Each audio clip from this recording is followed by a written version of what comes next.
In this video I want to talk about the E-squared grip from Sig, and basically, is it worth the upgrade? Now, of course, this pistol is a law enforcement trade-in, so it's not like the newer Sigs where you're going to be paying like $900 to $1,100. I mean, you can get night sights and all that other crap, but in different variants, and that's fine, but they'll typically come with E-squared grips already. But this is for people that kind of have older Sigs and stuff like that, and just to kind of get a little rant out of the way, I don't believe that these pistols are actually worth what Sig is charging for them new. Not anymore. In my opinion, if you're going to be getting a Sig 9mm 40, I don't care, 357 Sig, there are surplus ones on the market for like $300-400. You can even find them for $200. Still in great condition.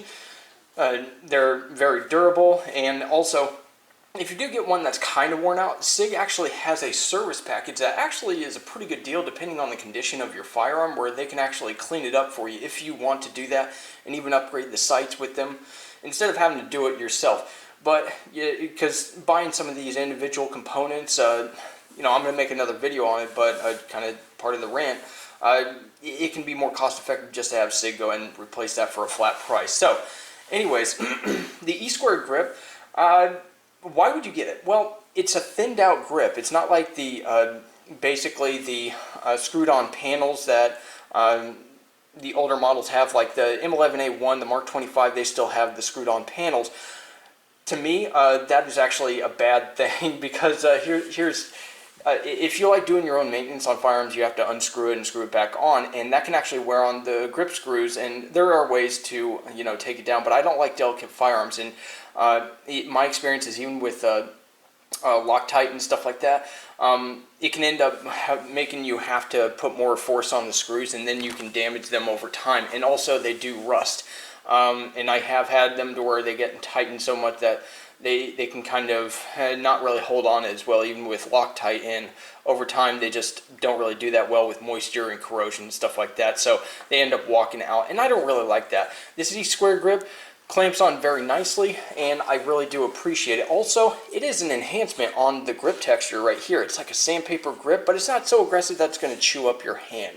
Now, when you first slip this on, it's something that you can use the original decocker on, but it can be kind of stiff, and it can be kind of a pain in the butt. So they do, with their kits, they do provide the decocker and also a tool. So that is pretty good. It functions a lot smoother and stuff like that, and it also prevents it from whacking the frame here up top. That's one of the big things that they try to prevent. This is a mark from my original decocker, so anyways, that's one of the things that it kind of prevents. It's a little bit slimmer here, I believe, but it didn't really look too slim.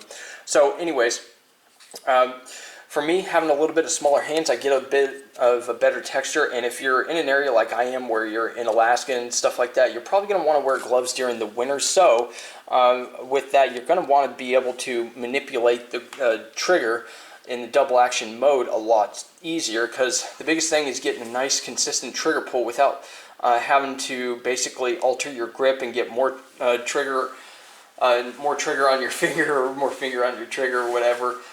So the thinner grip does work out in the long run, from what I've seen, and I do think it's a worthy investment. But here's the thing. Here's why it's kind of video worthy. We kind of do need to discuss this one extra part.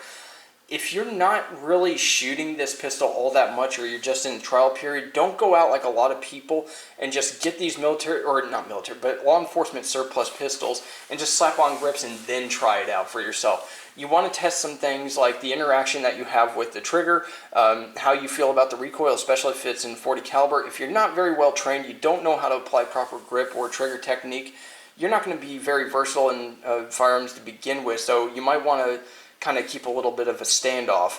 Now, it's up to you if you want to just do whatever, spend money irrationally, or what I would judge as irrationally, before you actually settle on whether it's a worthy investment or not. But at first I didn't change out the grip panels because I was in testing phase, but I liked the way I interacted with this pistol. I was able to shoot it in very well. I found that the durability of this pistol, with the parts that were still in it, the old school parts, it was very durable, and I really liked it, and I wanted to use it in a serious role, so it was kind of in its trial phase.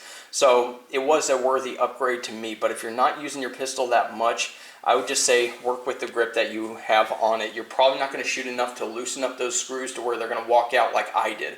So if you're going to be spending a lot of money in ammo and time, it might be worthy of you to take basically the price of what, like 4 boxes of ammunition, and just upgrade this this grip, because that'll save you some money trying to adjust to a fatter grip. And if you're going to be using it in the winter months or something like that, then absolutely you're going to want something that's going to allow you to get your gloved finger in there and manipulate the trigger properly.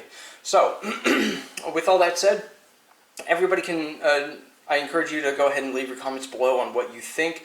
I'm not really meaning to offend anybody, but these are some things that I think people need to kind of keep in mind. This is a good upgrade to get, in my opinion, if you're going to use this pistol in a serious role. We're talking about law enforcement trade-ins, because newer pistols, if you're going to invest in it, I think that's kind of unwise. I would rather take an older version and basically keep it running, because the parts, they're readily available. They're probably always going to be readily available. It's a classic line that people still love today, so I think that it's a worthy investment to use as a concealed carry pistol, or in other uses if you have like a job where you have to purchase your own pistol for duty. Of course, you can find 40 and 9mm, but as far as the grip is concerned, it's a good upgrade for those that are actually serious about using it. So other than that, leave a comment, leave a like, subscribe, and thanks a lot for watching.